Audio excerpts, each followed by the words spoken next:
অস্ক্লেপিয়া হেলথে রয়েছেন নানা ক্ষেত্রের বিশেষজ্ঞ ডাক্তার যারা আপনার সমস্ত চিকিৎসা ঘটিত সমস্যার সমাধান করে দেবেন অনলাইন। মাত্র কয়েকটি ক্লিকে বুক করে ফেলুন ডাক্তারের অ্যাপয়েন্টমেন্ট। ডাউনলোড করুন অস্ক্লেপিয়া হেলথ। ভালো থেকো। নমস্কার, আমি ডক্টর সৌরভ দত্ত। আমি একজন head and neck oncosurgeon. Tata memorial hospital থেকে আমি ট্রেনিং নেবার পর বর্তমানে আমি এখন মেডিকা অনকোলজি ডিভিশনের ডিরেক্টর এবং একজন head and neck senior consultant হিসেবে কাজ করছি। আজকে আমরা যে বিষয়টা নিয়ে আলোচনা করব সেটা হচ্ছে মুখের ক্যান্সার, মানে ওরাল ক্যান্সার, মুখগহ্বরের ক্যান্সার। ভারতবর্ষে দেখা গেছে যে ছেলেদের মধ্যে সবচেয়ে কমন ক্যান্সার হচ্ছে ওরাল ক্যান্সার, মুখগহ্বরের ক্যান্সার, আর মেয়েদের মধ্যে এটা হচ্ছে তৃতীয় most common, third most common. এখন আমরা যদি দেখি যে ভারতবর্ষে বা ইন্ডিয়ান সাবকন্টিনেন্ট, ভারতবর্ষ, বাংলাদেশ, শ্রীলঙ্কা, পাকিস্তান, এগুলোতে যতটা ওরাল ক্যান্সার, আপনি যদি দেখেন যে যেগুলো প্রথম বিশ্বের দেশ, ইউরোপ, আমেরিকায়, সেগুলোই কিন্তু ওরাল ক্যান্সার এতটা বেশি নয়। এই যে বলছি, বিভিন্ন আপনি যদি তথ্য দেখেন, ভারতবর্ষের প্রায় 20-25% ক্যান্সার বিভিন্ন তথ্য অনুযায়ী ওরাল ক্যান্সার। সেটাই যদি দেখি যে হয়তো আমেরিকায় সেটা অনেক কম, 2%, 3%। কেন এই ডিফারেন্স? তার একটা বড় কারণ হচ্ছে টোব্যাকো হ্যাবিট। ওরাল ক্যান্সারের প্রায় 90% হয় তামাকের জন্য, এবং আমরা দুভাবে তামাকটা নিই। একটা হচ্ছে চিবিয়ে তামাক, যেটাকে বলি ধোঁয়াহীন তামাক, গুটকা, পান মশলা এই টাইপের। আরেকটা হচ্ছে সিগারেট, বিড়ি, ধোঁয়াযুক্ত তামাক। ধোঁয়াযুক্ত তামাক বেশি করে লাং ক্যান্সার, অন্যদিকে ধোঁয়াহীন তামাক বেশি করে মুখের ক্যান্সার। ভারতবর্ষে দেখা গেছে প্রায় 28% প্রাপ্তবয়স্ক মানুষ তামাক সেবন করেন, এবং তাদের মধ্যে প্রায় 60% তারা শুধুমাত্র ধোঁয়াহীন তামাক, মানে এই গুটকা, পান মশলা ইউজ করেন। তো সেই কারণে ভারতবর্ষে ওরাল ক্যান্সার এত কমন। এখন এই ওরাল ক্যান্সার হলে তার ট্রিটমেন্ট কী, তার সিমটম কী, কীভাবে বুঝবো? মুখের মধ্যে ধরুন একটা অস্বাভাবিক মাংসপিণ্ড রয়েছে, গ্রোথ যেটাকে বলি, সেটা জিভে হতে পারে, গালে হতে পারে। এরকম যদি কোনো গ্রোথ দেখেন অস্বাভাবিক, যেটা আগে দেখেননি, হঠাৎ দেখলেন, ইমিডিয়েটলি আপনার ডাক্তারকে দেখান, কারণ এটা কিন্তু ওরাল ক্যান্সার হবার খুব হাই চান্স আছে। মুখের মধ্যে কোনো একটা ঘা, যেটা বেশ কিছুদিন ধরে সারছে না। দেখুন, ঘা আমাদের সবার মুখে হয়, জিভে ঘা, মুখে ঘা। অনেক সময় বলি ভিটামিন ডেফিসিয়েন্সি, একদম সেটাকে বলে অ্যাপথাস আলসার। কিন্তু এই ঘাগুলো নর্মালি 7 দিনের মধ্যে ভালো হয়ে যায়। কোনো একটা পার্টিকুলার জিভের মধ্যে ঘা রয়েছে বা গালের মধ্যে ঘা রয়েছে, যে ঘাটা প্রায় 3 সপ্তাহ হয়ে গেল, সারছে না। হয়তো তাতে মিনিমাম ব্যথা বা ব্যথাই নেই, বা অল্প ব্যথা বা ব্যথা আছে, যাই হোক, সেটা কিন্তু 3 সপ্তাহ ওষুধ লাগাচ্ছি, যাই করছি, সারছে না। এটা কিন্তু একেবারে ফেলে দেবার মতো নয়। আপনাকে ইমিডিয়েটলি ডাক্তারকে দেখাতে হবে যে এর মধ্যে কোনো খারাপ কিছু আছে কি না। কখনো কখনো খুব ছোট্ট একটা ঘা, সেটা আমরা বুঝতে পারছি না, কিন্তু গলায় একটা গ্ল্যান্ড ফুলে গেছে, এগেন ডাক্তারের কাছে যান, হয়তো একটা ছোট্ট জায়গা রয়েছে, সেটাকে কিন্তু সন্দেহজনক হতে পারে। এছাড়াও কিছু প্রি ম্যালিগন্যান্ট কন্ডিশন থাকে, মুখের মধ্যে, জিভের মধ্যে সাদা একটা লেয়ার, এটা বহুদিন ধরে আছে, এগুলোকে লিউকোপ্লেকিয়া বলে। এগুলো থেকে কিন্তু ভবিষ্যতে ক্যান্সার হতে পারে। অনেক লিউকোপ্লেকিয়াকে আমরা অবজার্ভ করি, যেগুলো থেকে ক্যান্সারের রিস্ক কম থাকে, যেগুলোকে বলি আমরা হোমোজিনিয়াস ছোট লিউকোপ্লেকিয়া। কিন্তু অনেক লিউকোপ্লেকিয়া আছে যেগুলো থেকে ক্যান্সারের রিস্কটা অনেক বেশি, সেগুলোকে হয়তো ছোট অপারেশন করে বাদও দিতে হতে পারে। তাই মুখের মধ্যে এরকম সাদা কিছু থাকলে অবশ্যই ডাক্তারকে দেখান। এর বাইরে মুখের মধ্যে যদি লাল কোনো একটা এরিয়া থাকে, সেটাকে লিউকোপ্লেকিয়া হতে পারে। এগুলো কিন্তু ক্যান্সারের হাই চান্স থাকে, প্রায় ঘায়ের মতনই দেখতে। এগুলো কিন্তু ইমিডিয়েট ডাক্তারকে দেখানো উচিত। নাও, ওরাল ক্যান্সার যদি হয়, তাহলে আমরা কিভাবে এগোবো? প্রথম কথা হচ্ছে আমাদের বায়োপসি করতে হবে।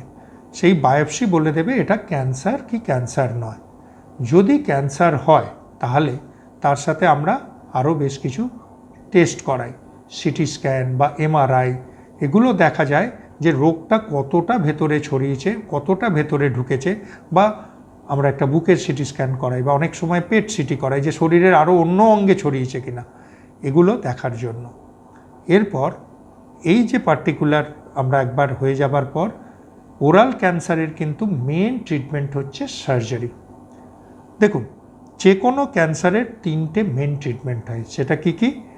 সার্জারি, রেডিয়েশন মানে রেডিওথেরাপি, এবং কেমোথেরাপি যেটা ক্যান্সারের ড্রাগ। সেই কেমোথেরাপির মধ্যে এখন এসেছে টার্গেটেড থেরাপি, ইমিউনোথেরাপি, এগুলো। এখন ক্যান্সারের স্টেজ আছে, আপনারা সবাই জানেন। আমরা যখনই কোনো ক্যান্সার হয় আমরাও সবাই জিজ্ঞেস করি এটা কোন স্টেজে ধরা পড়েছে, এটা কি স্টেজ 1, এটা কি আর্লি স্টেজ, এটা কি লেট স্টেজ, এটা কি অ্যাডভান্স স্টেজ। তো আমরা এই ক্যান্সারের স্টেজগুলোকে মেনলি তিনটে ভাগে ভাগ করি। একটা হচ্ছে আর্লি স্টেজ। আর্লি স্টেজটা কি না, স্টেজ 1, স্টেজ 2, যেখানে একটা মুখে ছোট ক্যান্সার রয়েছে, সেটা হাড়ের মধ্যে যায়নি, চামড়ার মধ্যে আসেনি, গলার কোনো গ্ল্যান্ডে যায়নি, বা শরীরের অন্য কোনো অংশে ছড়ায়নি। এগুলোকে বলা হয় early stage, stage 1, stage 2। Stage 3 আর স্টেজ 4, স্টেজ 4-এর আবার 4A, 4B, 4C হয়। এই স্টেজ 4A এবং কিছুটা 4B এগুলোকে অ্যাডভান্স স্টেজ বলা হয়। এগুলো কীরকম না, এগুলোতে ধরুন মুখের ক্যান্সার, গালের ক্যান্সার, সেটা গাল থেকে এসে বাইরের চামড়াও ইনভলভ হয়েছে, হাড়ের মধ্যে ঢুকে গেছে, সেটা ধরুন আপনার জিভের প্রায় অনেকটা অংশতে ইনভলভ করেছে, ভালো করে জিভ নাড়তে পারছেন না, এবং গলার গ্ল্যান্ডে এসে গেছে। এগুলো যদি হয় সেগুলোকে বলা হয় অ্যাডভান্স ক্যান্সার। এগুলোরও বেশিরভাগ ক্ষেত্রে ট্রিটমেন্ট রয়েছে। আরেকটা হচ্ছে ভেরি অ্যাডভান্সড ক্যান্সার। সেটা কীরকম না, স্টেজ 4 কিছুটা বি এবং পুরো স্টেজ 4C। স্টেজ 4C কি না, যেটা শরীরের আরও অন্যান্য অংশে, মুখ এবং গলা নয়, লাংস বা হাড় বা কিডনি বা লিভার, এগুলোয় ছড়িয়ে গেছে। এগুলোয় যখন ছড়িয়ে যায় তখন আমাদের সেগুলোয় খুব কম করা থাকে। বা স্টেজ 4B সেগুলো হয়তো পুরো শরীরে ছড়ায়নি, কিন্তু আমাদের ক্যারোটিড আর্টারিকে সেটা 180 ডিগ্রির বেশি এনকেস করছে, বা আমাদের যেটা ভার্টিব্রার সামনে মাসেল সেখানে ঢুকে যাচ্ছে। এরকম ক্ষেত্রে কিন্তু সেগুলো আমরা খুব ভেরি অ্যাডভান্সেড ধরি।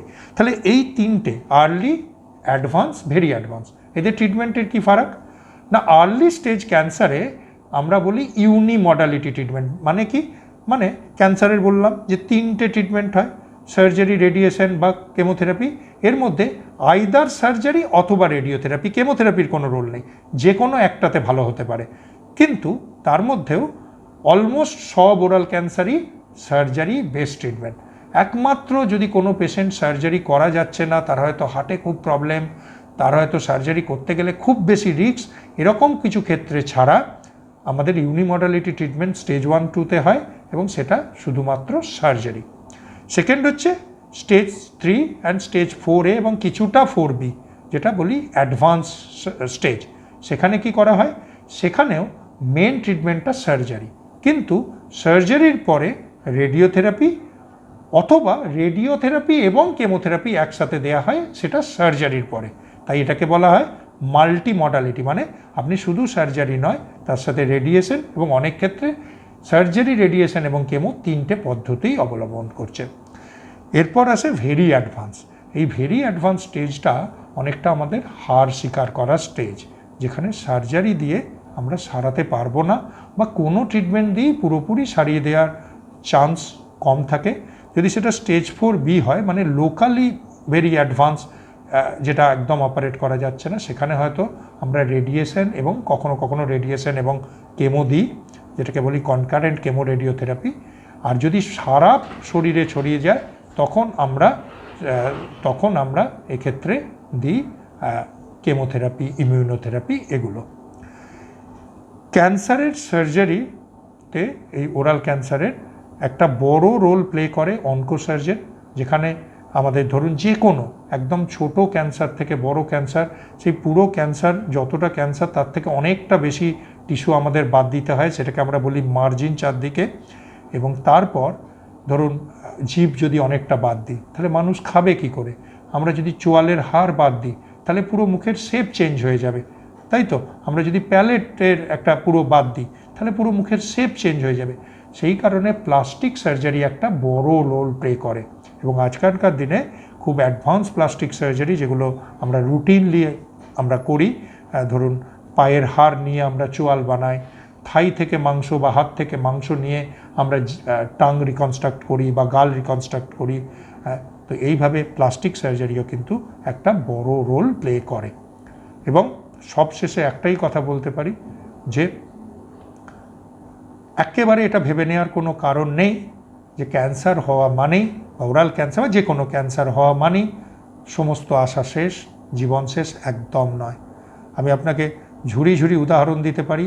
আমাদের নিজেদের পেশেন্ট, একজন মহিলা ক্রিকেটার, সে ওরাল ক্যান্সারে তার পুরো জিভ বাদ দিয়ে আমরা জিভ রিকনস্ট্রাক্ট করেছিলাম, এখন সে একটা বাংলার মহিলা দলের কোচ। এরকম বহু আমাদের অনেক পেশেন্ট, তারা কেউ গান করছে, কেউ বডি বিল্ডিং করছে, বহু বছর ভালো রয়েছে। কিন্তু একটা জিনিস আমাদের বলতে পারি যে যত আর্লি স্টেজে ধরা পড়বে, স্টেজ 1 বা 2তে যদি ধরা পড়ে, তাহলে আউটকাম যতটা ভালো হয় সেটা সব ক্ষেত্রে, তাতে সার্জারিটার এক্সটেন্টও কম হয়, তাই জন্য যেগুলো পার্শ্ব প্রতিক্রিয়া সার্জারি সেগুলোও কম হয়, এবং ভালো হবার চান্সটাও, হয়তো ভালো থাকার চান্সটা 80-90% থাকে। সেটাই যদি স্টেজ 3-4-এ ধরা পড়ে অ্যাডভান্স স্টেজে, সেটাই কিন্তু চান্সটা ভালো থাকারও অনেকটা কমে যায়, এবং সার্জারিটাও অনেক বড় হয়। হয়তো অনেকটা চোয়াল বাদ গেল, প্লাস্টিক সার্জারির পরেও হয়তো কিছু কিছু লিমিটেশন থাকে, কথা বলা, খাওয়া দাওয়ার। তো তাই কারণে যেটা আমাদের রিকোয়েস্ট, যে যতটা আর্লি স্টেজে ধরা পড়বে, তাই কোনো এরকম ওয়ার্নিং সাইন যদি দেখেন, মুখের মধ্যে মাংসপিণ্ড, ঘাস আসছে না, গলার একটা গ্ল্যান্ড বেড়ে রয়েছে, জিভে একটা কিছু শক্ত মতো ফিল হচ্ছে, জিভ নাড়াতে অসুবিধা হচ্ছে, ইমিডিয়েটলি ডাক্তারকে যোগাযোগ করুন। তার কারণ যত আর্লি স্টেজে ধরা পড়বে তত ক্যান্সারের আউটকাম অনেক অনেক ভালো হবে। ধন্যবাদ। যদি আমাদের আজকের ভিডিওটি ভালো লাগে, লাইক ও শেয়ার করুন। জিজ্ঞাসা থাকলে কমেন্ট করুন। এরকম আরও মূল্যবান তথ্য পেতে আমাদের চ্যানেলটি সাবস্ক্রাইব করুন।